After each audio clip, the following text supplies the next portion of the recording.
वंदे मातरम। स्वस्थ समृद्ध परिवार की चौपाल रात्रि 8 बजे आप सभी का स्वागत है। चौपाल की शुरुआत करें, कैसे करें? सारे दिन में जो सबसे ज्यादा सवाल आए हैं उसी को लेके कर लेते हैं। मर मौसम आ गया गर्मी का और सबको समस्या हो रही है स्किन की, फुंसी और रैशेस। गर्मी में ज्यादा हो जाते हैं पसीने की वजह से। ऐसी समस्या आज मान के चलिए कि पूरे दिन में अगर मैंने लगभग 200-250 मैसेज देखे हैं, तो उसमें से 70 मैसेज तो यही है कि स्किन में समस्या हो रही है, घमौरियां, फुंसी और मतलब ये एलर्जी टाइप की स्किन की समस्या। पहले तो मैं ये जानना चाहूंगा कि आप में से किसी को अगर ये समस्या होती, या आपके घर वालों को होता, या परिवार में किसी को होता, तो आप कौन सा इलाज बताते आज आपके इलाज से ही? क्योंकि ऐसा तो है नहीं कि गर्मी इसी साल आई है, ऐसा तो है नहीं कि इसी साल आया है। और यहाँ पे कोई ऐसे भी नहीं है कि कोई 2-4 साल वाले बच्चे हैं जिनको बोलना भी नहीं आता, उनका घुमा कोई गर्मी नहीं देखी। बहुतों ने गर्मी देखी होगी गर्मियों में। तो आप लोगों ने क्या किया आज, आपसे ही जानते हैं। सबसे पहले तो अनुभव भाई, बहुत बहुत धन्यवाद कि आप आए। हमें बोलने का थोड़ा मौका कम मिलेगा। वंदे मातरम भैया। वंदे मातरम। जी भैया, जैसे घमौरिया हो जाने पे अब तो सर्वसाधारण है आपके द्वारा, और जान जैसे नारियल का तेल और भीमसेनी कपूर मिला के लगा देने से शरीर पे पित्ती उछल जाना, घमौरिया हो जाना, रेसेस हो जाना, कई चीजों में बहुत अच्छे लाभ मिलते हैं। बहुत सर्वसाधारण है। जी। जी जी। पूजा दीदी, पूजा दीदी। वंदे मातरम भैया। वंदे भैया मातरम। मैं भी यही बता रही थी। एक तो कपूर में नारियल तेल में भीमसेनी कपूर मिला के लगाने के लिए, और दूसरा मुल्तानी मिट्टी का लेप लगाने के लिए। इससे सही हो जाती हैं घमौरियाँ, इचिंग रैशेस, ये सब सही हो जाते हैं। जी भैया। जी दीदी, बहुत बहुत धन्यवाद। हीना बहन। जी नमस्ते भैया जी। नमस्ते। हम लोग तो जो गमहोरियों के लिए बचपन से, ये अम्मी हमारी जो थी वो ये करती थी कि सरसों के तेल में थोड़ा सा पानी मिला के उसका घोल घोल बनाने के बाद जहां जहां मरोरी है वहां पे लगाने से जो चुभन जैसे होता है ना, वो नहीं होता, खत्म हो जाता है उससे। जी, बहुत बहुत धन्यवाद बहन। संजय चरण दास। वंदे मातरम भैया जी। भैया जी, घमौरियों के लिए नींबू रगड़ के और वो लगाया जाए, तुरंत आराम करेगा 1-2 बार में ही। जी भैया, बहुत बहुत धन्यवाद। बस 65 परिवारों में बस ये 5-6 लोगों को गर्मी में दिक्कत आई, बाकी सबको किसी को कोई दिक्कत नहीं आई है। कभी नहीं आया भाई। इतनी गर्मियां हैं, हर साल गर्मी आती है। ये तो ऐसा मौसम है कि हर साल रिश्तेदार आने आने हैं। हम्म। मोनिका बहन को तो बाद में करता हूँ, बाकियों का मैं जानना चाह रहा हूँ कि बाकियों को गर्मी। भैया जी, वंदे मातरम मैं बताने के लिए नहीं हूँ, मैं तो आपके परिवार के से पूछने के लिए आई हूँ कि मुझे लाख की चूड़ियां पहनते हैं राजस्थान में, ठीक है, और गर्मी में लाख की चूड़ी पहनने से लग जाती है। अगर मेरा आज दिख रहा है आपको हाथ है, तो ये देखो, ये इस प्रकार से लगती है, जहां जहां ये स्पर्श हो रही है वहां वहां लगती है। तो मैं तो आपकी परीक्षा ले रही थी कि आपके परिवार की, कि रोज परिवार जुड़ता है, रोज आप कुछ कुछ बताते हो, तो प्लीज मेरी भी कोई उपचार बताने का कष्ट करें कि मैं क्या करूं। ठीक है, अभी बताते हैं, अभी सुनते रहते हैं। ऐसा नहीं है कि आप हो सकता है और भी कोई बहनें हैं जिनकी चुड़ियां खनक रही होगी गर्मी में, तो कोई ना कोई बता ही देगा। अभी जानते हैं। रीना नवलानी दीदी। जी भाई प्रणाम, वंदे मातरम। वंदे मातरम। जी भाई, है ना, वैसे तो मुझे गर्मी में इतना तो अब ध्यान नहीं है, लेकिन इस बार जो किया ना हमने, बाल्टी में रोज अमृत धारा डाल देते हैं। रोज 8-10 बूंदे रोज, जब से बताया आपने तो रख रखा है मैंने सबके बाथरूम में, अलग अलग, बेटे के भी, पतिदेव के भी, और मेरे भी रख रखा है। तो तीनों के तीनों ही अमृत धारा से बाल्टी में डाल देते हैं 8-10 बूंदे। तो ठीक लगता है, और इतनी जरूरत भी नहीं पड़ी ना कूलर की ना तो इतनी जरूरत पड़ी एसी की। भैया बहुत बहुत जी। एक काम करते हैं, पूरे उदयपुर में रिक्शे पे ना वो आते हैं ना, उन पे माइक लगा के अनाउंस करा देते हैं कि कूलर से बचना है, कूलर का खर्चे बचाने हो, एसी के खर्चे बचाने हो तो अमृत धारा इस्तेमाल करो। तो भैया हमारा बिजनेस ठप कराओगे क्या भैया? अच्छा, ठीक है, चलो, कोई बात नहीं। चलिए, सुनीता देवी दीदी, माइक अनम्यूट कीजिए। वंदे मातरम भैया जी। वंदे मातरम। भैया जैसे हमें तो होता है, पहले तो जैसे नीम के पत्ते उबाले पानी में, हम्म, 1 लीटर पानी में अच्छे से उबाले, वो पानी में डाले, उससे नहा लिए। हम्म, और अब तो जैसे अमृत धारा नारियल तेल में मिलाई और वो लगा लेते भैया, उससे आराम हो जाता है। जी। तो भैया मैंने जैसे पिछले साल ना गर्मी में अमृत धारा डाली थी पानी में, मैं नहाई तो या तो शायद ज्यादा गिर गई, 2 बार हुआ ऐसा। तो मेरे को ना उससे और ज्यादा गर्मी निकल गई शरीर से, बिल्कुल मतलब सारा शरीर लाल हो गया, बुरा हाल हो गया मेरा तो। पता नहीं क्यों है, या तो ज्यादा डल गई, 4-5 बूंद डल गई उसमें। तो उसके बाद फिर मैंने नीम के पत्ते उबाले तो उससे ठीक हुआ। ठीक है, एक एक मिनट, अभी बात करते हैं बाकी। और 74 परिवार में घमौरियां किन किन को हुई है, यहाँ पे मान के चलता हूँ कि सबकी उम्र 20 साल से ऊपर है, यानी, और 5 साल में आपने होश संभाला होगा, या 10 साल में। 10 साल में होश संभाला, 20 साल की उम्र है, यानी 10 गर्मियों का अनुभव है। इसका मतलब मैं ये समझूं कि 74 में से कम 60 परिवारों को गर्मी में घमौरियां नहीं हुई, 10 साल से 20 साल की उम्र में। अब यहाँ पे 40 साल तक 50 साल वाले भी हैं। आप लोग बताएं या मैं सबको बारी बारी से मैं ही पूछूं?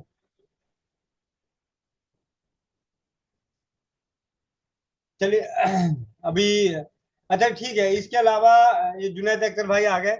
जरा भाई आप थोड़ा सा 2-4 मिनट फालतू खींच लेना, मेरे पास एक भैया आए हुए हैं, मैं इनसे जरा बात कर लूं। ठीक है, आप अपना अनुभव शेयर कीजिए, बताइए। जी भैया जी, वंदे मातरम।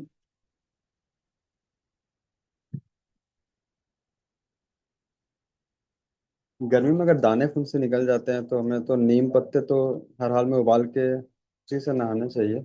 और अमृत धारा जैसे दीदी ने बताया, उसकी भी 1-2 बूंदे डालकर उससे भी नहाया तो आराम मिलता है। दूसरी, साबुन नहीं लगाना चाहिए हमें, जहाँ तक लगता है गर्मियों के दिनों में अगर दाने खून से शरीर में अगर निकल रहे हैं तो फिर उस स्थान पर साबुन नहीं लगाना चाहिए। और क्या हो सकता है? खून को साफ करने के लिए हमें नीम पत्ते का सेवन भी करना चाहिए, उबाल कर चाहे तो पी भी सकते हैं उसको, या फिर सब कच्चा खा सकते हैं उसके छोटे भैया जी छोटे सब है वाले ना, को से।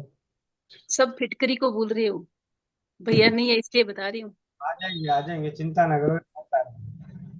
नहीं, फिटकरी का तो हमने प्रयोग नहीं किया, हमने जो प्रयोग किया वही हमने बताया। जी, बहुत बहुत धन्यवाद। कुशल गुप्ता बहन। वंदे मातरम। जी।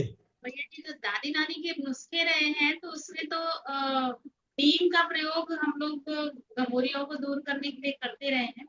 इसके अलावा प्राकृतिक चिकित्सा में काली मिट्टी का प्रयोग किया जाता है। जैसे हाथ में उनके दाने से आ रहे थे, अगर वो वहां पे काली मिट्टी का लेप करेंगे तो ये घमोरियां चली जाती है। इसके अलावा सर, अगर पित्ती उछल रही हो बहुत ज्यादा तो सोंठ का प्रयोग करते हैं। सोंठ जो है ना, सोंठ को पीस करके फिर वहां लेपन करते हैं उन हिस्सों में जहाँ घमोरियां हो रखी हैं, तो उससे भी आराम हो जाता चलिए, और अगर गर्मी में ये चीजें हो ही ना, मान लिया उदाहरण के तौर पे, यहाँ जानने वाले तो बड़े सारे हैं, मुझे ये बताइए, आप में से कोई ऐसा व्यक्ति जिसको, उदाहरण से 40 साल के यहाँ सारे हैं, 10 साल से लेके 40 साल, यानी 30 साल में कभी घमौरी ना हुआ हो, ऐसा कोई शख्स? 77 परिवारों में ऐसा कोई? या कांच ना लगा हो गर्मियों में, गुप्तांगों के आसपास, जांघों के आसपास कांच ना लगा हो, अंडर आर्म्स में कांच ना लगा हो, कांच लगना इन द सेंस कि उसमें जलन होती है, खुजली होती है, फुंसियां भी निकलती है, दर्द भी होता है, ऐसा कोई जो अपनी उम्र में इस रोग से बचे रहे हों? अरे क्या बात है, 4-5 लोग बचे हुए हैं, इनसे ही पूछ लेते हैं कैसे बचे गए। ठीक है, अब बचने का उपाय भी यही जान जाएंगे कि ऐसा इन्होंने क्या किया कि बचे रह गए। सबसे पहले रेणु कंबोज दीदी, माइक अनम्यूट। वंदे मातरम भैया, वंदे मातरम भैया जी। मातरम। भैया जी, मैं एक तो साबुन का प्रयोग कम करती हूँ और बचपन से ही दादी ने मतलब फिटकरी का उपयोग करवाया है। पानी में डाल के फिटकरी में नहलाते थे, साबुन का प्रयोग कभी नहीं किया भैया। हाँ, जांघों में थोड़ी दिक्कत हो जाती थी गर्मियों के दिनों में, जैसे पीरियड्स टाइम में, बाकी वैसे कोई दिक्कत नहीं हुई ना, कभी घमौरियों की दिक्कत हुई, मेरे बच्चों को भी नहीं हुई। मम्मी को दिक्कत थी, पित्त की भी थी और घमौरियों की दिक्कत भी थी। बाकी मैं तो भगवान की दया से बची हुई हूँ भैया। जी, बहुत बहुत जी धन्यवाद। रितु दास। हाँ जी, वंदे मातरम भाई। जी दीदी। भाई मेरे को कभी नहीं गमोली हुई, क्योंकि मैंने कभी ना वो नहीं किया, कभी साबुन यूज ही नहीं किया भाई। कभी भी जब से होश संभाली हूँ तब भी मैंने साबुन नहीं यूज किया, बेसन दही से नहाती हूँ। जब से साजिया दीदी बताया तब से मैं माँ के दाल और सरसों ये सब मिला के रखी हूँ, उसी से नहा रही हूँ। तो कभी गमोली का प्रॉब्लम मेरे को नहीं आए अभी तक, ना मेरे घर में किसी को भी आए, अब तो आपकी क्योंकि टेंशन, हम लोग साबुन साबुन यूज नहीं करते। और अब तो आपकी टेंशन भी कम हो गई चेहरे पे। भैया तब से बिल्कुल ठीक हूँ, मैं एकदम ठीक हूँ। मैंने बताई थी आपने उस दिन थे नहीं है, तो मैं बिल्कुल ठीक हूँ उस दिन से भैया, ना ही मैं टेंशन लेती हूँ। अब तो बिल्कुल ठीक हूँ भैया। चलिए, बहुत बढ़िया। अब बिल्कुल खुश, अब बिल्कुल खुश हूँ भैया। जी दीदी, अभी जो हम बात कर रहे हैं इससे हमें वो भी पता चल रहा है कि किस तरीके से जो जो क्या हम अपने जीवन में बदलाव कर लें जिससे कि हमें गर्मियों में घमौरियां, फुंसी, स्किन की एलर्जी, दाने ना हो। चलिए, दीदी के माध्यम से जाना कि फिटकिरी के पानी से नहाते हैं, इन्होंने साबुन को त्याग कर दिया। तो अब जो लोग चाहते हैं कि गर्मियों के मौसम में ये आपके रिश्तेदार ना बने, तो अभी जानकारी मिल चुकी है कि साबुन से रिश्तेदारी छोड़ दें, उनकी रिश्तेदारी निभानी बंद कर दें। कोलकाता से मलिक भाई जी, ये भी 50 साल के आसपास के हैं, इन्होंने भी घमौरियां नहीं देखी। वंदे मातरम भैया। वंदे मातरम। भैया मेरे को काच हुआ था, मुझे याद है लगभग 16-17 के उम्र में। जी। और घमौरी कब हुआ था ये मुझे याद नहीं है जी। लेकिन मैं तो सर्विस में जब घुसा था तो मेरा 15-16 का उम्र था। क्लास क्लास 7 में मैं पढ़ता था। जी। लेकिन ड्यूटी में जल्दी जाने के वजह से जो है मैं ज्यादातर ये हाथ में और मुंह में थोड़ा साबुन लगाया और पूरे बदन ऐसे ही पानी से धोया करता था। साबुन लगाता था जब कभी छुट्टी होती थी या फिर शनिचर इतवार, इतने ही लगाता था। लेकिन मुझे ये नहीं मालूम है कि साबुन नहीं लगाने से गमोरी नहीं होगा या काच नहीं होगा, ये इसका मुझे जानकारी नहीं था। ये मैं लेकिन करता था। जी जी। और ऐसे कुछ अदर कुछ इस्तेमाल मैंने नहीं किया। और जबकि मैं यहाँ पे एक चीज आपके माध्यम से ही जानना चाहूंगा, ये आप लोगों का आप जो खान पान है गर्मी के मौसम में, आज जी। आपके माध्यम से मैं सभी को एक जानकारी देना चाहता हूँ, क्योंकि आप इस चीज को बहुत अच्छे तरीके से कह सकते हैं। गर्मी के मौसम में जो चिकन, मटन, मांसाहार भोजन है, जी। कम कर दिया जाता है या बिल्कुल ही छोड़ दिया जाता है? पहले तो खाते थे इस तरह से, मतलब मानते नहीं थे। लेकिन मैं यूं समझिए कि कम से कम आज 5-6 साल 7 साल से बहुत कम कर चुका हूँ। गर्मी के दिन में ज्यादातर सब्जी वगैरह, दाल वार या मसालेदार कम खाता हूँ। और गोश्त मछली जो है वो गर्मी के दिन में तो कम ही खाता हूँ, वैसे भी कम ही खाता हूँ। गर्मी के दिन में और भी कम कर देता हूँ। जी। और गर्मी के दिन में कम खाने पे भी गर्मी नहीं हुई? जी। तो मैं यहाँ पे जो कहते हैं ना, कई लोग कहते हैं कि गर्म होती है, मतलब रसोई घर की जो उपचार है, देसी उपचार की औषधियां हैं जो गर्मी करती है। तो मैं ये कहना चाहता हूँ उन सभी के लिए जिनको रसोई घर के उपचार की औषधियां गर्म लगती है, तो क्या वो गर्मी के दिनों में चाय ठंडी करके पीते हैं, बर्फ वाली? चाय पत्ती कहीं कहाँ से मंगाते हैं? या खाने पीने में गर्मी के दिनों में होने वाली शादियों में जाके वहाँ सारे स्वाद चख के नहीं आते? चलिए, बीच में बात हो रही थी तो मैंने यहाँ पे एक बात कहना चाह रहा था कि हमें सिर्फ अपनी स्थिति परिस्थिति शरीर को देखते हुए मात्रा डिसाइड करना होता है जी। यहाँ पे बात सिर्फ यही हुई कि मात्रा को हमने कम कर दिया अपने शरीर को देखते हुए। बहुत बहुत धन्यवाद भैया। अभी और भी खुल के राज निकलेंगे। सिंपल कौर दीदी, माइक अनम्यूट कीजिए। आप वो बातें बताइए जो आपने बचपन में किसी को देखा, सुना, कहा हो। जी भैया, वंदे मातरम। धन्यवाद। सभी को वंदे मातरम। भैया, मैंने बचपन में घुमोरिया तो बहुत देखी है, जैसे मम्मी को, पापा को, सिस्टर को, लेकिन खुद को कभी नहीं हुई। और लगाने का तो पहले तो कुछ पता ही नहीं होता था, जैसे कुछ भी नहीं लगाते थे। तेल लगा लिया, ऐसे सरसों का लगा लिया, वही होता था, और तो कुछ लगाते नहीं थे। जैसे पाउडर वगैरह आ जाते थे, पॉन्ड्स पाउडर हो गया, नाइसिल हो गया, ये लगाते थे। पहले तो पता ही नहीं था ये लगाने ही नहीं है।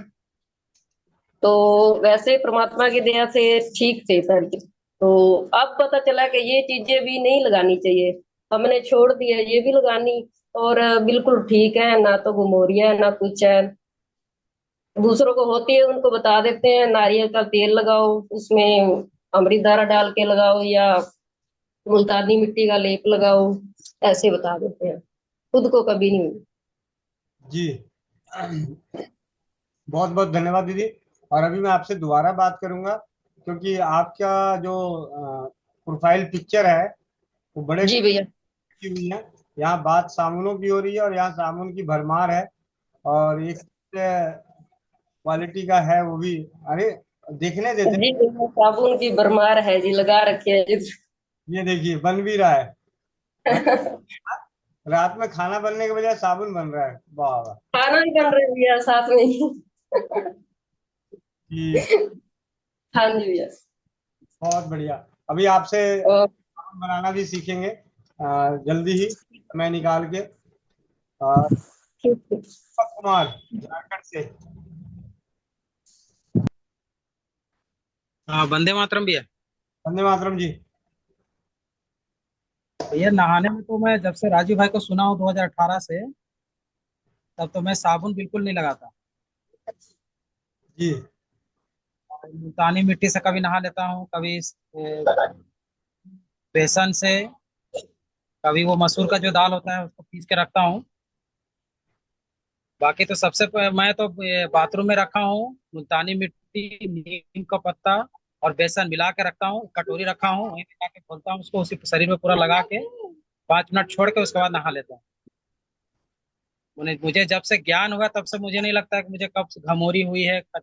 ये जो जान के पास होता है कच्चा वगैरह कुछ भी मुझे याद नहीं। जी भैया, बहुत बहुत धन्यवाद।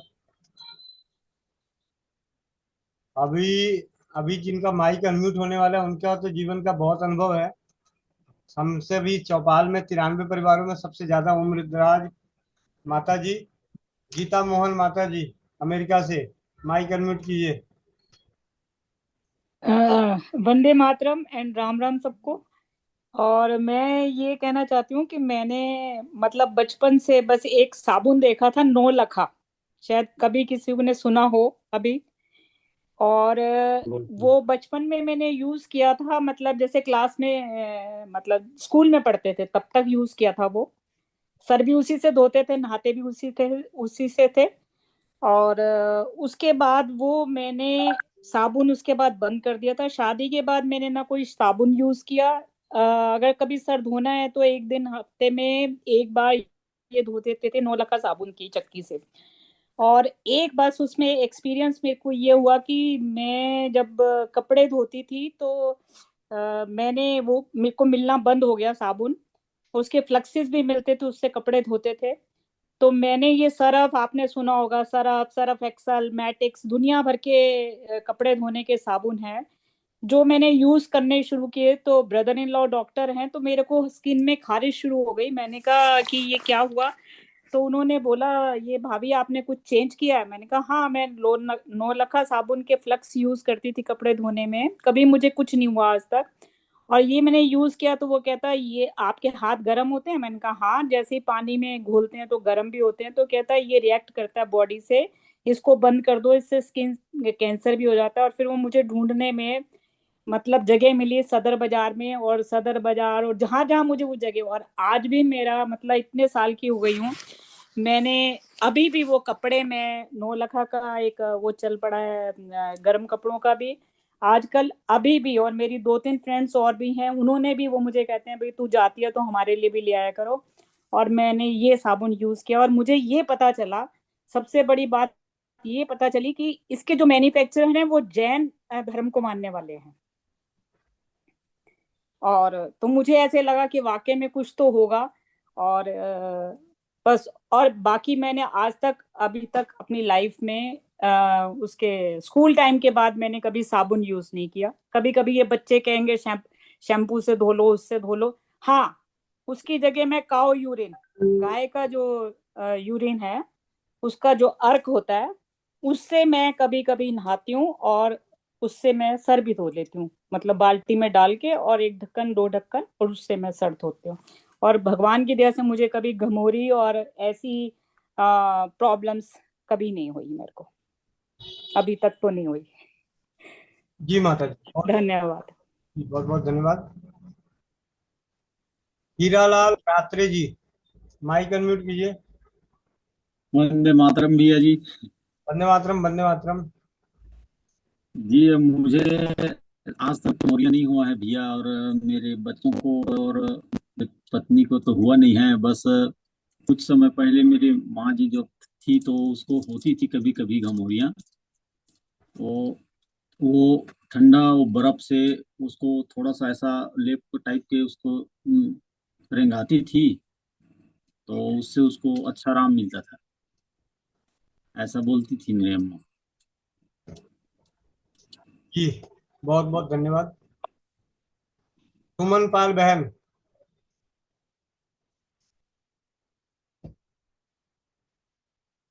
वंदे मातरम भैया जी, वंदे मातरम सभी बहनों को। भैया जी, घमेरिया कभी हुई होगी बचपन में तो याद नहीं मुझे, लेकिन जब से शादी हुई है, जब से अब तलक भी मुझे घुमेरिया नहीं हुई है। और ना ही, और भैया जी 12 सालों से मैं प्राकृतिक चिकित्सा पे चल रही हूँ। अन्न की मात्रा कम रखती हूँ।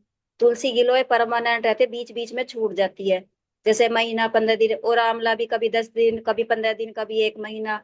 तो अन्न अभी भी जैसे कल की ऐसी थी तो मैंने अन्न नहीं लिया, और आज भी, और आज भी मैंने अन्न नहीं लिया। तो मैं अन्न कभी भी छोड़ छोड़ देती हूँ। और कभी भी मेरे घर में पहले से ही बीमारी कम होती है, और मेरी याद में किसी को कोई भयानक रोग आया नहीं। लेकिन अब जैसे जैसा उम्र बढ़ती जा रही है, पिताजी है, मम्मी है जैसे, तो वो अब बीमार होने लगे हैं, क्योंकि पाचन क्रिया काम करती नहीं और खाने का शौक है उन्हें। लेकिन मैं कम से कम बीमार होती हूँ। साल में कभी बुखार आ गया तो आ गया, वरना मुझे बुखार नहीं होता। नजला जुकाम तब होता है कि या ठंडा खा लिया, वरना ऐसी कोई भयानक बीमारी कभी आई नहीं। और अब ये है कि भाई, जैसा मैंने आपकी वीडियो देखी थी, 12 सालों से मैं मुल्तानी मिट्टी यूज कर रही हूँ, शैम्पू कभी कभार यूज कर लेती हूँ, और फेस पे मेरे झाई थी बहुत ज्यादा। फेस मेरा इतना काला था, इतना काला था कि कम से कम सालों में जाकर ठीक होगा। लेकिन जैसे जैसे मैं प्राकृतिक चीजों को यूज करती गई और टेंशन खत्म करती गई, क्योंकि टेंशन ज्यादा थी मेरे अंदर, तो मेरी झाइयां भी खत्म हो गई। अब मैंने एक दिन आपकी वीडियो देखी थी, मुल्तानी मिट्टी का फेस पैक कैसे बनाया जाता है, तो मैंने वो फेस पैक बनाया है, और तब से मैं कम से कम हफ्ते में 2 बार उसको यूज करती हूँ। और भैया जी मुल्तानी मिट्टी से नहाती भी हूँ, और शैम्पू कम से कम यूज करती हूँ नहाने में भी, और फेस पे भी। फेस पे तो मैंने अपनी जब से शादी हुई है, फेस पे तो मैंने कभी लगाई नहीं है साबुन। और अब मुल्तानी मिट्टी से नहाना शुरू किया है, मतलब कई सालों से। और फेस पे भी, और मुल्तानी मिट्टी से सिर धोने लगी हूँ। और भैया जी पहले मुझे बहुत खुजली खाज प्यास रहती थी सिर में, वो अब मेरा नहीं है। क्योंकि जो आपने तेल भी बनाने को बोला है, वीडियो देखी थी मैंने तेल बनाने की, उसी तेल को मैं यूज कर रही हूँ। क्योंकि पहले से बाल घने हो गए हैं और थोड़ा बढ़ भी गए हैं। और भैया जी बहुत बहुत धन्यवाद, क्योंकि आप वीडियो भी भेजते रहते हो बालों की, फेस पैक की, तो उनको देख देख के हम वो चीजें और भी यूज कर लेते हैं। और आपका बहुत बहुत धन्यवाद भैया जी, जो ये सब चीजें हमें आप वीडियो भेज देते हैं और हम उनको उन पर चलकर और भी ज्यादा लाभ ले रहे हैं। धन्यवाद भैया। जी दीदी, बहुत बहुत धन्यवाद। रीना बहन। वंदे मातरम भैया।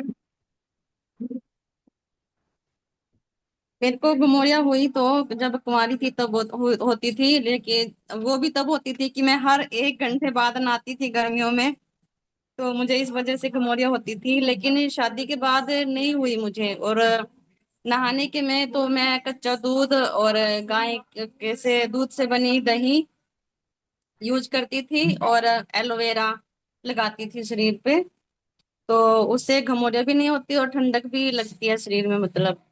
और मुझे छाइयाँ हो गई थी तो नाक पे वैसे तो जलन सी हुई थी, लेकिन मैंने शहद हल्दी और 2-3 बूंद नींबू के रस की डाल के वो लगाई, उससे वो सारी साफ हो गई।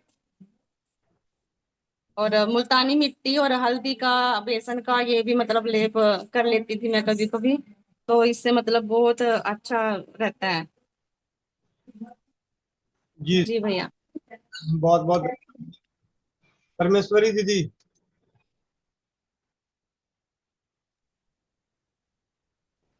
वंदे मातरम भैया। वंदे मातरम। भैया गमोरिया बचपन में तो बिल्कुल नहीं होती थी। कारण ये था कि पापा हमेशा है ना, जब भी चैत्र के महीने में जो नीम की कच्ची कोपल फूटती है ना, वो नीम हमें खिलाते थे, तो तब तो मुझे बिल्कुल नहीं हुई।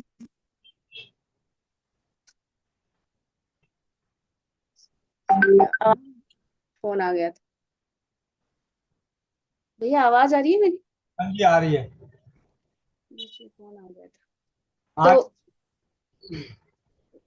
वो नीम की कोपल 6-7 दिन तक खाते थे। और घी, मतलब देसी गाय का घी, एक सुबह मतलब घी में डुबो के पूरा घी के साथ साथ में एक रोटी, 1 या 2 रोटी उस नीम को खाने के आधा घंटे बाद खाते थे। फिर खाना खाते थे तो दोपहर बाद खाते थे। तो इस तरह से 6-7 दिन तक हमें बचपन में हमेशा ही पापा ये खिलाते थे। तो कभी नहीं हुई। फिर बाद में शादी के बाद में बच्चों को मैं ये नहीं कर सकी। फिर बाद में बच्चों को जो घमौरी होती थी तो मैं ये खिलाना शुरू किया, नीम की पत्तियां, तो उनको कभी नहीं हुई। अभी भी इस साल में नहीं खाते हैं ना, उस साल कुछ हो जाती है। ज्यादा तो नहीं होती है, बहुत कम मात्रा में, लेकिन कुछ हो जाती है। और जिस साल खा लेते हैं नीम, उस साल बिल्कुल भी नहीं होती है। ये इसके अंदर घी खाना जरूरी होता है। ये गर्म होती है ना नीम की पत्तियां, तो ये इससे बहुत रिलीफ मिलता है। स्किन एलर्जी वगैरह ये कुछ भी नहीं होती है। गमोरी तो बिल्कुल नहीं होती। उन मेरे बच्चों को अभी भी मतलब बाहर अलग रहते हैं ना, तो उनको इतनी गर्मी होती है तो वो उतनी घमोरियां नहीं होती है। बचपन में उनको मैंने बहुत नीम खिलाए हैं, तो इसके कारण। जी भैया। जी दीदी, आप सभी का धन्यवाद कि आप लोगों के माध्यम से वो चीजें भी जानने को मिली कि जिनको प्रयोग करके गर्मियों में बचा जा सकता है, और उपचार भी जानने को मिला। अब हम चलते हैं मूल कारण पे। कुछ सब चीज करने के बावजूद भी जो हमारे को आज गर्मी के मौसम में स्किन में घमौरी होना, खुजली होना, फुंसी होना, इसका मूल कारण इसी में भी जो जवाब मिले हैं ना, उनमें ही है। और थोड़ा बहुत एक दो जो मूल कारण है वो मैं बता दूं, या आपको आप में से कोई और बताना चाहेंगे? एक मूल कारण गर्मियों में बच गया बताना किसी का। एक तो सबसे बड़ा मूल कारण हमारा साबुन है, वो तो है ही। उसके अलावा एक और कारण है जिसे अभी अभी तक किसी ने जिक्र नहीं किया। गर्मियों में स्किन के रोग होने के पीछे मूल कारण एक और है जो अभी तक किसी ने जिक्र नहीं किया। मलिक जी। हाँ जी भैया, बताइए। लगा दीजिए। नींबू पानी। नहीं भैया, कपड़ा, पहनावा, अच्छा अच्छा। Synthetic clothes, undergarment. जी हाँ, कॉटन। अगर हमारे कपड़े सूती होते हैं कॉटन मतलब सूती होते हैं तो गमौरियां वगैरह कम होती है। और अगर हमारे कपड़े सिंथेटिक होते हैं तो अगर हम गर्मी और सर्दी का जो मिश्रण होता है, पसीने का जो रुकना हो जाता है। हाँ, एक बात है भैया, मुझे जो वो काच हुआ था 16, 17, 18 की उम्र में, उसके बाद से मैं हर रोज का गंजी और अंडरवेयर जो है बदल देता था, धो करके पहनता था। कभी कभी तो गंजी मैं सारा दिन में 2 बार 3 बार पहनता था, मतलब बदलता था, पसीने से इतना ये होता था। क्योंकि मेरा दौड़ भाग का काम बहुत था उस टाइम में, लगभग सारा दिन में मैं 20-22 किलोमीटर चलता था स्कूल कंपाउंड के अंदर में।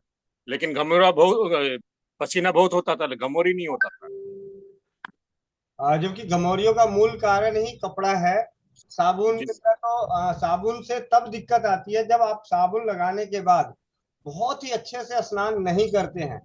जैसे कि माता जी ने बताया कि उनके शरीर को सिर्फ 9 लखा साबुन जो है, तो उनका जो केमिकल का परसेंटेज है उस मात्रे में वो बचाव रहा, तो उनको थोड़ा सा कम एलर्जी किया। जैसे किसी दूसरे साबुन की तरफ गए, एलर्जी हो गया। तो साफ सफाई, अभी बातों बातों में पता चला कि हाँ जी, जो गर्मियों में ज्यादा बार बार नहा रहे थे उनको एलर्जी एलर्जी हो रही थी। लेकिन गर्मियों में जो नहा रहे थे अच्छे ढंग से नहीं आ रहे। आपसे भी बात हुई तो आपने कहा कि बस थोड़ा सा चेहरे पे लगाते थे, बस बाकी शरीर पे साबुन नहीं लगाए। हाथ में लगाया और मुंह में लगाया, बस निकल गए।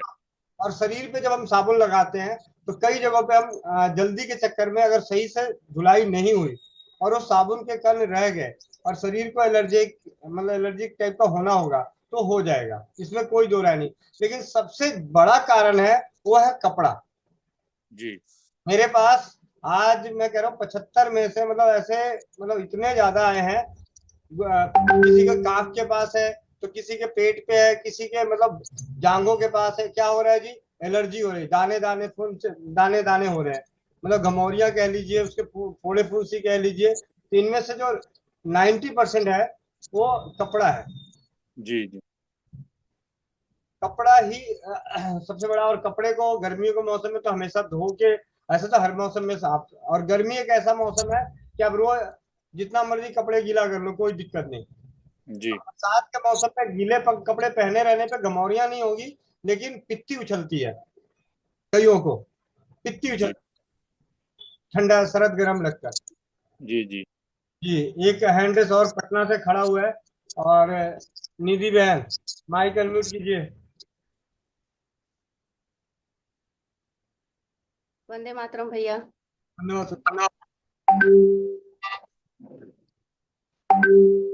घमौरी नहीं हुई भैया कभी, लेकिन हाँ एक चीज है कि वो आम का पकाकर और उसका शरबत और उसको उबाल कर पूरा बॉडी में लगा लिया जाता था गर्मी में, सर से लेकर पांव तक।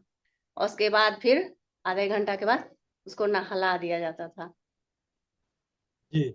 और ये जो आम, कच्चे आम को पका के लगाने का, पिलाने का जो है रिवाज बिहार में, तो क्या बिहार के बाद काफी जगहों पे चलता है। ये लू लगने के इससे बचाव के लिए, और लू लगने, ठीक है। और मोनिका बहन ने भी कहा कि मेरे सवाल का जवाब नहीं मिला, तो इसकी समझदारी तो बनानी चाहिए। इतने सारे जवाब मिल गए, अब इसमें से जो उपलब्ध है वो आप इस्तेमाल कर लो। सबसे बढ़िया मुल्तानी मिट्टी का लेप लगाओ, ठीक है। मुल्तानी मिट्टी का लेप भैया जी मैंने आपसे नहीं पूछा, मैंने तो आपकी चौपाल से पूछा जो रोज जुड़ते हैं उनसे पूछा। उन्होंने तो बताया ही, बहुतों ने बता दिया। और गर्मियों में ऐसी चूड़ियां पहनना बंद करें, एलर्जी करती हो, ठीक है। गर्मियों में कपड़े भी आप देखेंगे कि हल्के कपड़े रहते हैं, भारी कपड़े कोई नहीं पहनता, कपड़े भी बदलाव हो जाते हैं। कि अपनी दोस्त भैया जी इस हाथ में क्यों नहीं लगी? सेम थी दोनों हाथों में, इसमें क्यों नहीं लगी? चूड़ी तो वही है। कोई बात नहीं, इस तरफ गर्मी ज्यादा लग गई होगी। ऐसा है कई बार सोते हुए जब हमारा हाथ और चूड़ी आपस में दबाव पड़ता है तो उसके घर्षण से ये गर्मी की वजह से नहीं हुए। ये या तो चूड़ी और स्किन दोनों काफी देर तक एक दूसरे से टच रहा और रगड़ खाया है, ठीक है। अब उसको लगा लो, नारियल तेल लगा लो, मुल्तानी लगा लो, होम्यो फेस पैक बना रखी हो वो लगा लो, ठीक है। नहीं तो ये अभी खाना बना रही हो यही गर्मा गर्म लगा लो, उसके कच्चा आलू लगा लेना, भैया जी ठीक सुबह तक हो जाएगा, कोई इश्यू नहीं। मुझे तो आपकी चौपाल से जानना था कि आपकी चौपाल आपसे क्या सीख रही है, वो मैं सुबह दिखा दूंगी आपको ठीक करके। ठीक है। और एक और चीज, इन सभी के बीच में गौमूत्र की भी बात आ गई। गौमूत्र से स्नान करना, ये सारी चीजें। स्वमूत्र, स्वमूत्र भी, स्वमूत्र से लगाना, फोड़े फुंसियों पे, घमौरियों पे लगाना, अपने पेशाब को लगाना, वो भी बहुत ही उत्तम औषधि है। और मैं आपको ईमानदारी से बताऊं, मुझे जब मैं फैक्ट्री में काम करता था तब की, और उस वक्त बहुत ज्यादा मेहनत होता था, पसीने चलते थे बहुत ज्यादा, फिर भी घमौरियां ना के बराबर हुई। लेकिन जब से मैंने स्वमूत्र पीना शुरू किया तो उसके बाद से तो कोसों दूर हो गई। ठीक है। इसी तरीके से कल मेरे पास आए थे विनोद भाई। उन्होंने बताया कि जब उनका ट्रांसफर दिल्ली के नजफगढ़ मेट्रो जब बन रही थी तो वहां पे उनका हुआ, और उस वक्त 26 लोग वहां पे काम कर रहे थे उनके साथ बैच में। 26 में से 25 लोगों को डेंगू हुआ, सिर्फ एक शख्स को छोड़ के, विनोद जी को। क्यों नहीं हुआ? क्योंकि वहां इतनी मच्छर था कि मच्छर की वजह से, एक बार उन्होंने बातचीत में ऐसे सुना था, तो वहां गिलोय, रोज के सुबह के कोमल पत्ता, गिलोय का कोमल पत्ता, एक पत्ता रोज चबा के खा रहे थे। और 3 महीने हो गए थे खाते हुए। जब उनका वहां पे ट्रांसफर, सबको मच्छरों ने काटा, सब हॉस्पिटल में एडमिट हुए, और उनको मच्छर काट के जाता था, वो आराम से ऐसे ऐसे हाथ फैलाते थे। तो गिलोय अपने आप में दिव्य औषधि है। गिलोय का नियमित सेवन करने से, ग्वार पाठे का सेवन करने से, पुदीने के पत्तों का रस का सेवन करने से, इनके सेवन करने से, और गुलकंद खाने से, गर्मी में गुलकंद का सेवन करने से स्किन के रोग नहीं होते। और गुलकंद अगर आपके घर का खुद का बना हो तो सोने पे सुहागा। जी। और किसी को कुछ कहना हो?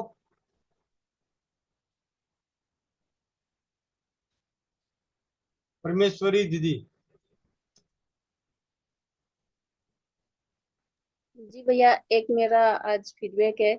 एक बेटी के, वो बच्चा 7-8 साल की बेटी थी, तो कल वो बोल रही थी कि क्या करूं, उसको बेटी को पता नहीं चल रहा था कि वो करे क्या। 7-8 साल की बेटी है, कि वो ठंडी हो रही है, वो बॉडी पूरी इसकी ठंडी हो रही थी, बार बार उसको नींद आ रही थी। तो मैंने कहा उसको कहीं सर्दी जुकाम तो नहीं है? बोली नहीं, जुकाम नहीं है। तो कुछ दिन लगा था उसको, लेकिन अभी तो न खांसी है न जुकाम है। तो वो रो भी रही है, बार बार उसको नींद भी आ रही है।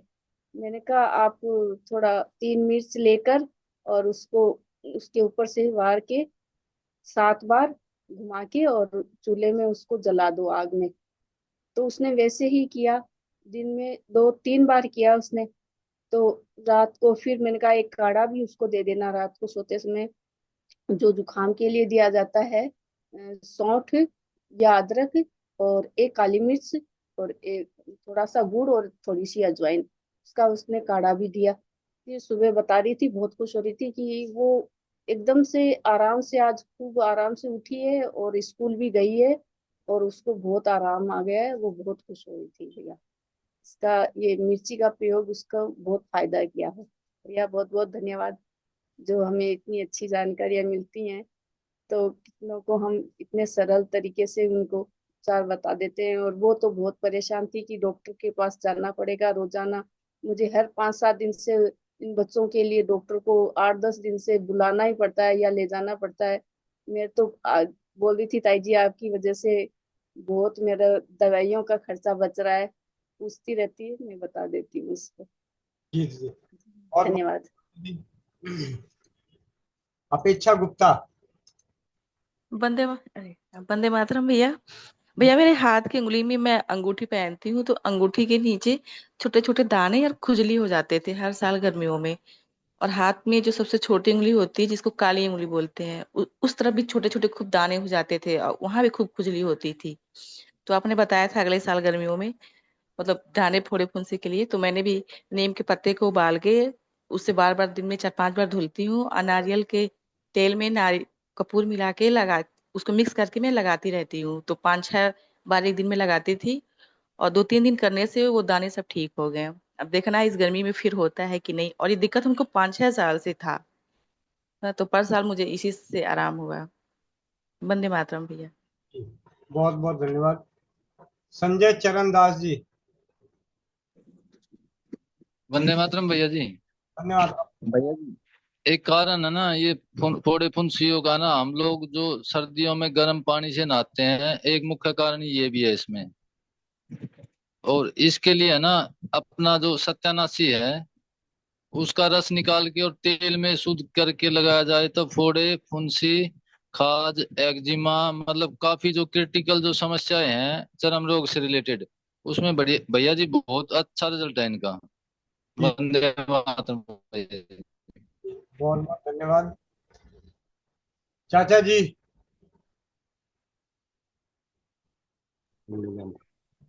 वंदे मातरम सभी को। बहुत अच्छा अच्छा सुनने को मिला, बहुत ही अच्छा अच्छा, कहना नहीं होगा, इतना सुंदर सुंदर बताया गया। कुछ बातें रह गई जिसमें से है बचाव, हो जाए तो क्या करें।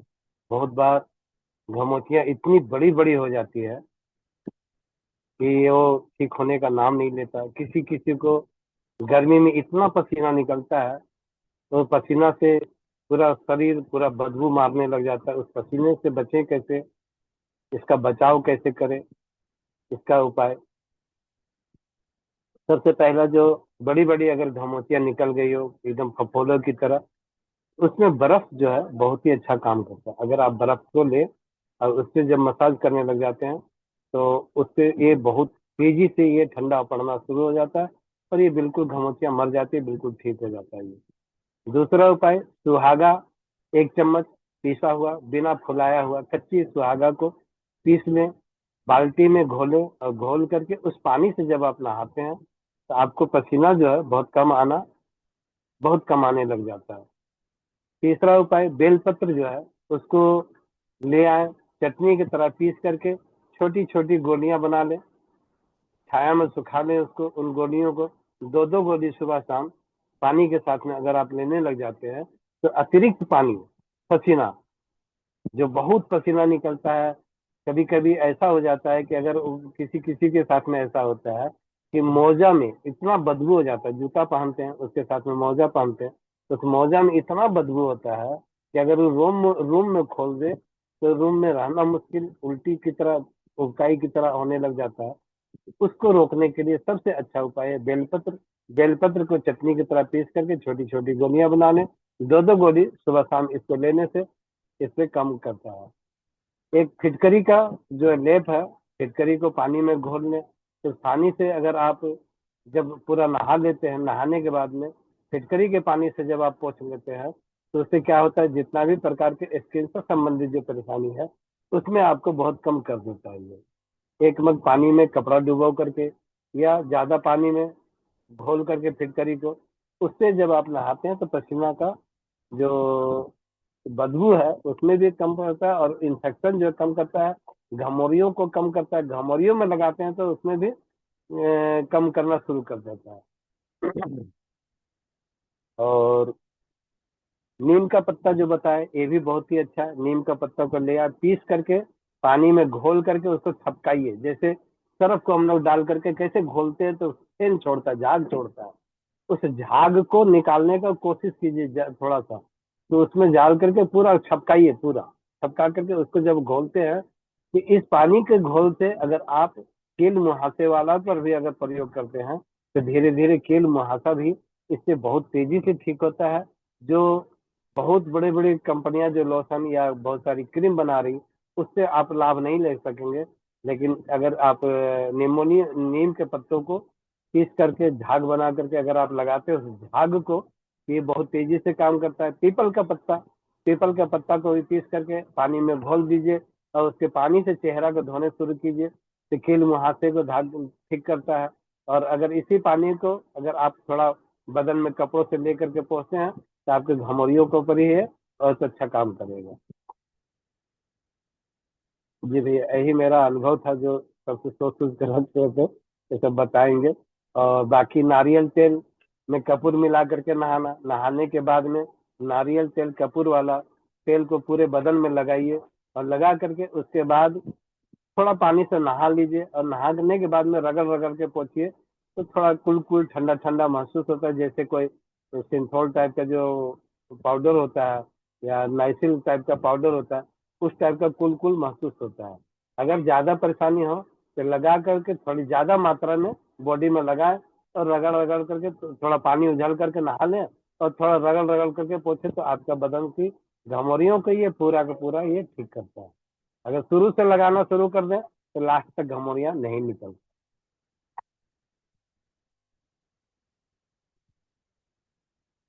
आपकी आवाज नहीं आ रही वंदे मातरम भैया।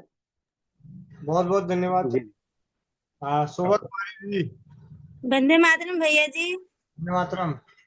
भैया जी मेरे यहाँ एक देवर आए हुए हैं, जॉन्डिस हो गया, उनको बता देंगे कि क्या खाना है क्या नहीं खाना है। क्या हुआ है? क्या बोले? जॉन्डिस हुआ। हाँ जॉन्डिस हो गया। तो गन्ने का जूस मिल रहा है इस मौसम में, बहुत बढ़िया। गन्ने के जूस में चूना मिला के दो, ठीक है। और खाने में भैया? खाने में मिर्च मसाले वाली चीजें नहीं देनी है, जितना सादा भोजन दे सकते हो, जितना जूस वगैरह जैसे इस टाइम पे जूस की चीजें हैं, ठंडी चीजें, वो आप उनको दो खाने को। मिर्च मसाले की चीजें, तली भुनी चीजें नहीं खिलानी है। और कितना जॉन्डिस है? बताइए। 22। बोली 22। पूरा आज का रिपोर्ट 22.29 है। 22.29 है। जीभ दिखाइएगा। बहुत बड़ा कीजिए। पूरी सफेद है ना, इसके ऊपर सफेद देखना, यहाँ तो नहीं पता चल रहा है, सफेद है। आप लोग देखो ना, पास में हुए तो आपको मैं ये पूछ रहा हूँ, उस पे जीभ पे सफेद सफेद परत जमी हुई है। हाँ थोड़ी थोड़ी ले ली भैया।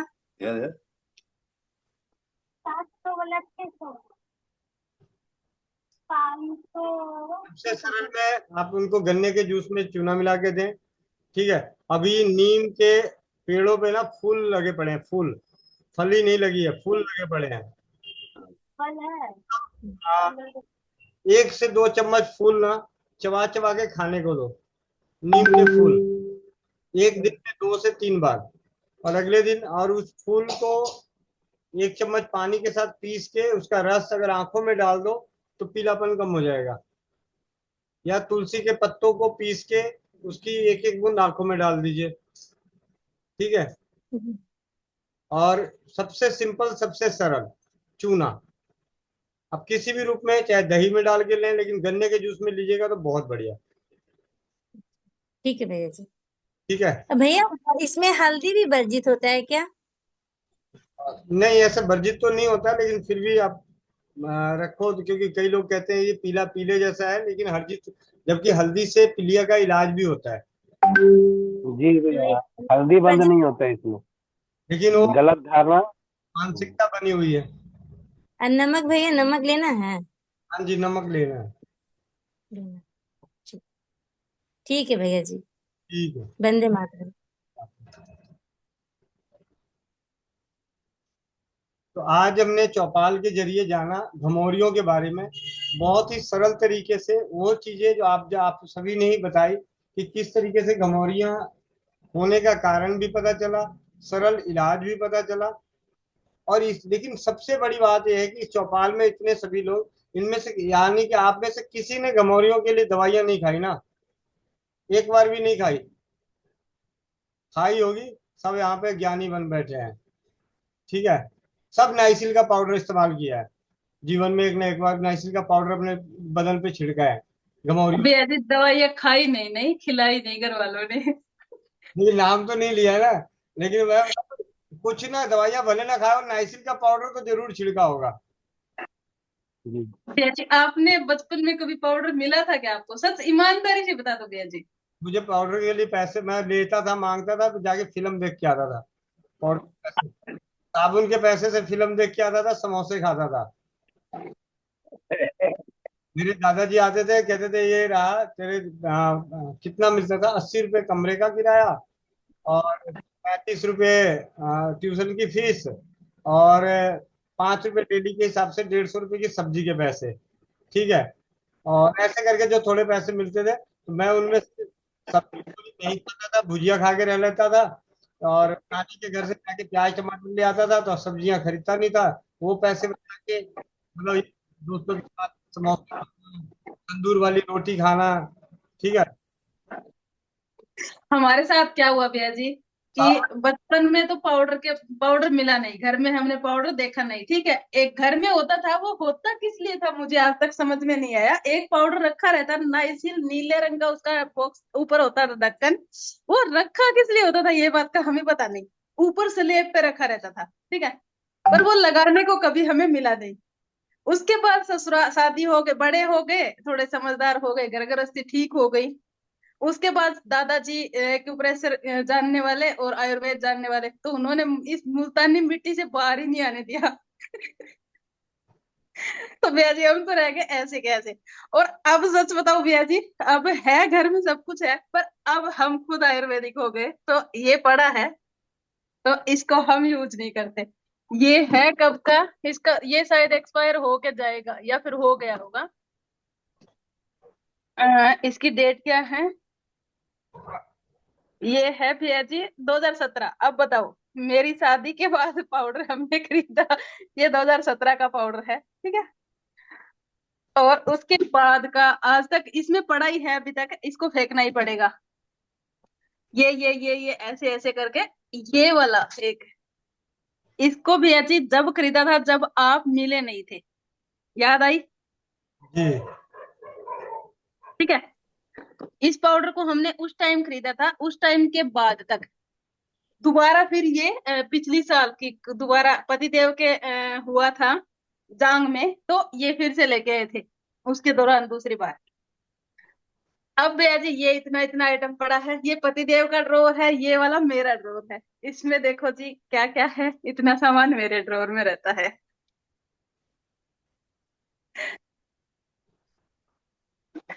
ये मैंने थोड़ा कब लिया था, शादी में लिया था शायद, या शादी के बाद कभी कभी हुआ होगा।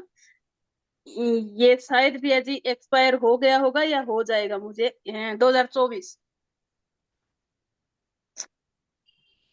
हमारी ये हालत है।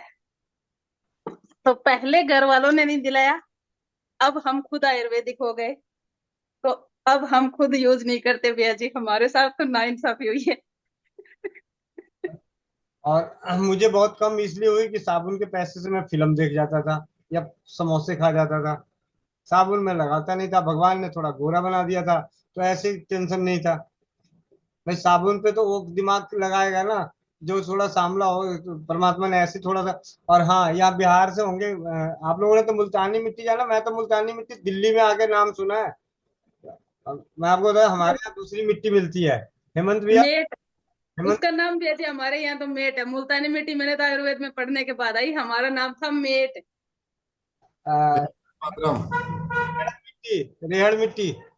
हमारे यहाँ वो टाल वाला मिट्टी लाते थे, बोले करिकी मिट्टी ले आओ, उसी से बाल लगा के नहा लो। ऐसे पीले मतलब पिछले 1.5 साल से भैया हम ना साबुन लगाए हैं और ना शैम्पू।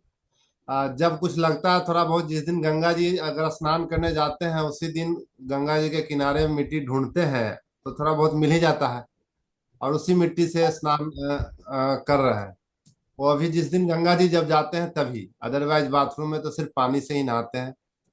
लगभग 1.5 साल से नहीं लगाए हैं साबुन और कुछ भी नहीं। मतलब नहाते वक्त सिर्फ पानी से ही इस्तेमाल कर रहे हैं। शुरुआती समय में लग रहा था कि मतलब नहीं नहाया हूँ, नहीं नहाया हूँ, लेकिन अब कोई फर्क नहीं पड़ रहा है। लगता है कि मतलब जब बाथरूम से निकला यानी फ्रेश महसूस होता है कि हाँ हमने नहाया, और वह सिर्फ पानी से नहाते हैं।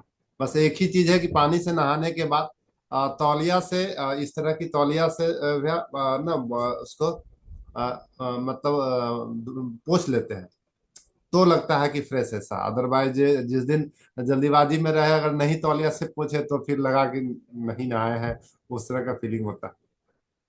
लेकिन वो करिक्की मिट्टी टाल वाला सर, मतलब मतलब जहाँ दलहन की खेती वाला जो खेत है, जिसमें या तो धान होता है या दल होता है, वहाँ खेत से मिट्टी ला करके घर पे रखते हैं और उसी से नहाया करते थे जब, मतलब गांव में।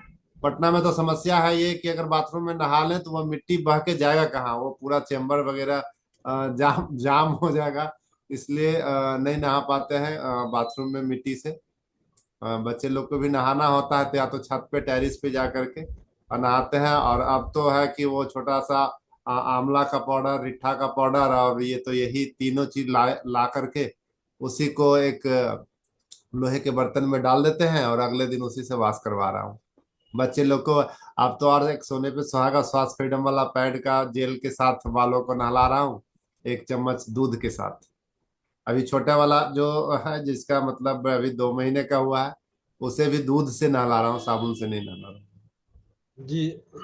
ये बात होई गई दूध की, तो यहाँ पे बोल दिया है, दूधो नहाओ पूतो फलो। ये हमारे यहाँ का आशीर्वाद है। और बिहार में जहाँ पे एक होती है सफेद मिट्टी टाइप की रेहड़ मिट्टी, जिसमें कपड़े धुलते थे। जी। वही मैंने गंगा किनारे में वो वाला मिट्टी मिल जाता था, एकदम साबुन की तरह ही, एकदम ऐसे करके निकाले, एकदम चौला सा साबुन की तरह हो जाता है, उससे अपना कपड़े भी धोया करते थे। चले बहुत बढ़िया। मलिक जी आपने हैंडल मलिक भैया। हाँ, नदी में हम लोग चिंगड़ी माछ पकड़ने के लिए जाते थे। अच्छा। तो नाना के साथ में जाते थे या फिर दोस्त यार के साथ में जाते थे, तो वहाँ नदी का मट्टी जो है, कादा मट्टी, उससे हम लोग को बदन में लगा लगा करके नहाते थे और फिर तालाब में आ करके नहाते थे, क्योंकि नदी का पानी जो है नमक का होता था। वो मिट्टी हम लोग यूज करते थे बचपन में। ब्याज नदी में नहा के वापस रेत में कौन गलेटी लगा के फिर नदी में कौन कौन नहाया है? यह एक मई थी। ऐसा नहीं किया। ऐसा नहीं किया तो ब्याज बचपन आपका सही नहीं था। क्योंकि बचपन मेरा गांव में ज्यादा नहीं गुजरा, क्योंकि 9-10 साल का जब था शहर आ गया था। अच्छा अच्छा। सुनील चौहान कहते हैं मैं नहाया हूँ, बहुत अच्छा।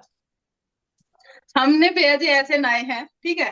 पहले गए नेर में डाक मारी, उसके बाद निकले, घाट से निकले, निकलते ही तुरंत मिट्टी में मतलब उसको क्या कहते हैं, मल्टी पल्टी गलेटी लगाई। मड बात किया, मड बात, आज का मड बात।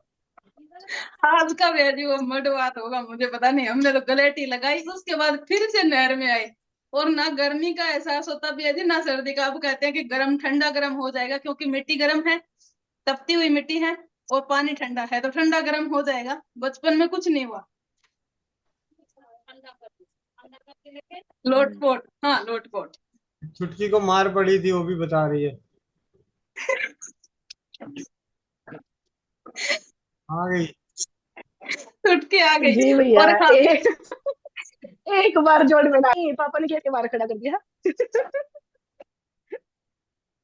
बोले अंदर आने की जरूरत नहीं है, 2 घंटे में गेट के बाहर खड़ी धूप में नहाया जोड़ में। बाकी मैं तो मुल्तानी मिट्टी से ही नहाती हूँ भैया। बेदी जोड़ क्या होता है आपको पता है? जोड़ मैं सुनाती है। जोड़ क्या होता है पता है आपको? तेज मारना। मैं सुनाती है। नहीं बेदी, जिसमें भैंस नहा के आती है, भैंस जिसमें पेशाब करके आती है, जिसमें भैंस पोठा करती है, मतलब गोबर करके आती है, उसका नाम होता है जोड़। और उसमें पानी कहाँ से आता है पता है? जब बारिश होती है तो पूरे गांव की गंदगी उसमें जाती है, ठीक है। पोखर में, पोखर हमारे यहाँ उसको बोलते पोखरा। पोखरा, तालाब, तालाब, हाँ। उसको कहते हैं जोड़, ठीक है। अच्छा, उसमें नहाने से तो ऐसे भी अच्छी बात है, कम से कम स्किन का रोग नहीं होता।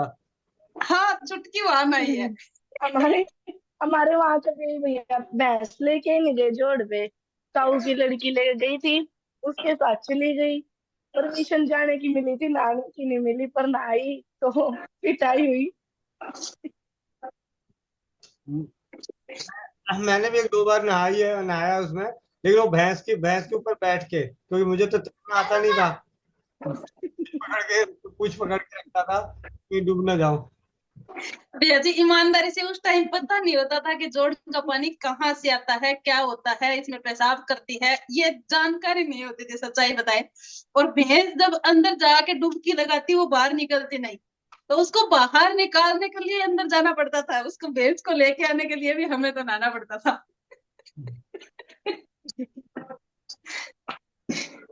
हाँ जी।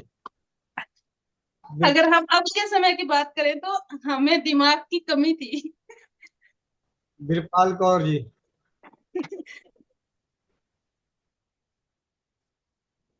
हाँ जी, नमस्ते सभी भाइयों और बहनों को।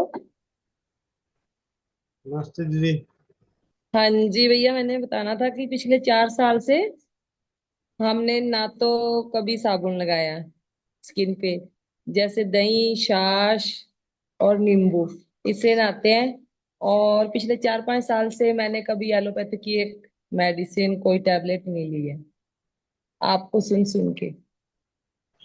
तो अब एक दिक्कत है कि मेरे को खांसी बहुत हो रही है, भैया कोई इलाज बता दो। मेरे को खांसी आती है ना, मेरे को सांस नहीं आता, और ऐसा होता है कि मर जाऊंगी बस, मतलब सांस बंद हो जाता है। लेकिन मरी नहीं ना अभी तक? नहीं मरी नहीं हूँ, तभी तो यहाँ बैठी हूँ, बॉर्डर पे बैठे हैं, मरे नहीं अभी। कोई बात।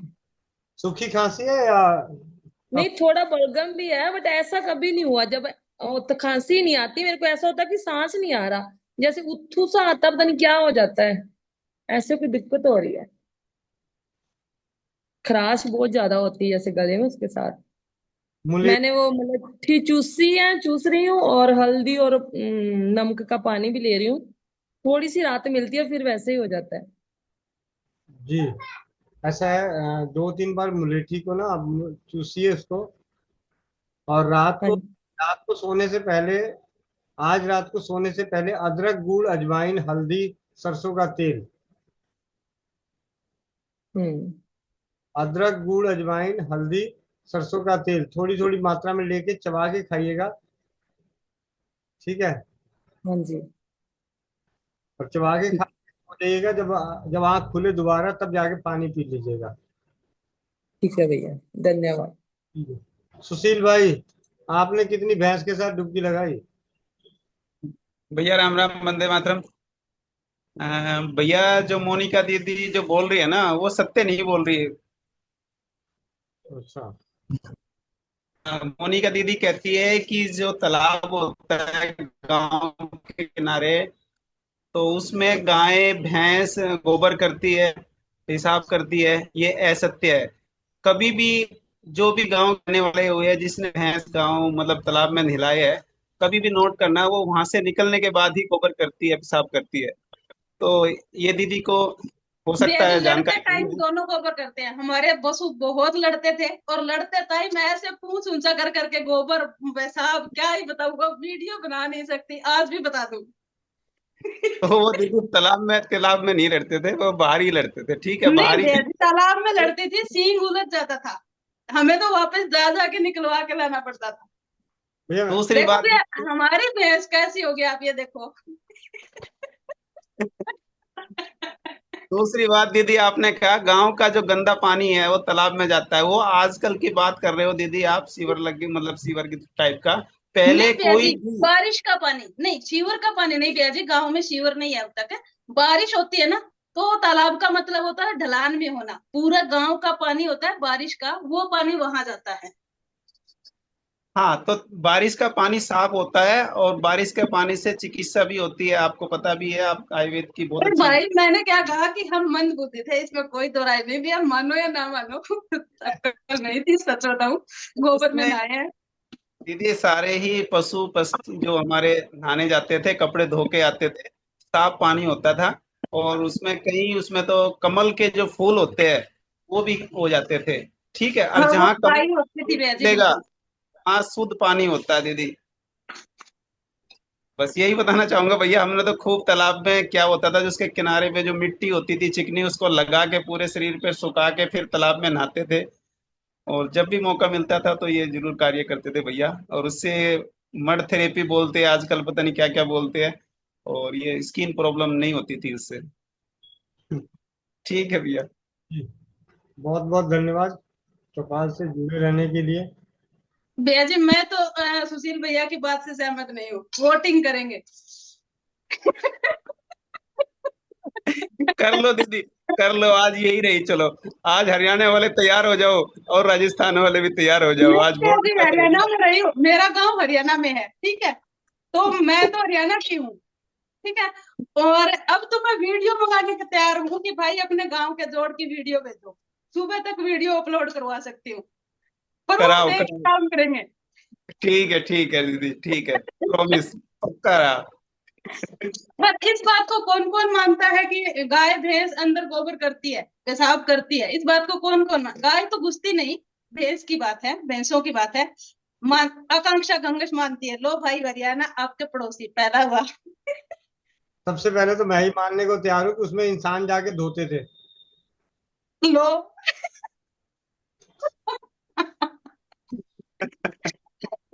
अब बताओ भैया, अब बताओ भैया, सुशील भैया बताओ। और पर हमने ना भैया जी मट चिकित्सा की थी, इसमें कोई शक नहीं, वो की थी हमने, पेशाब भी उसमें होता था, गोबर भी होता था, पानी का रंग भी पीला होता था, और उसके गंगा ऊपर मैया, काई भी जमती थी।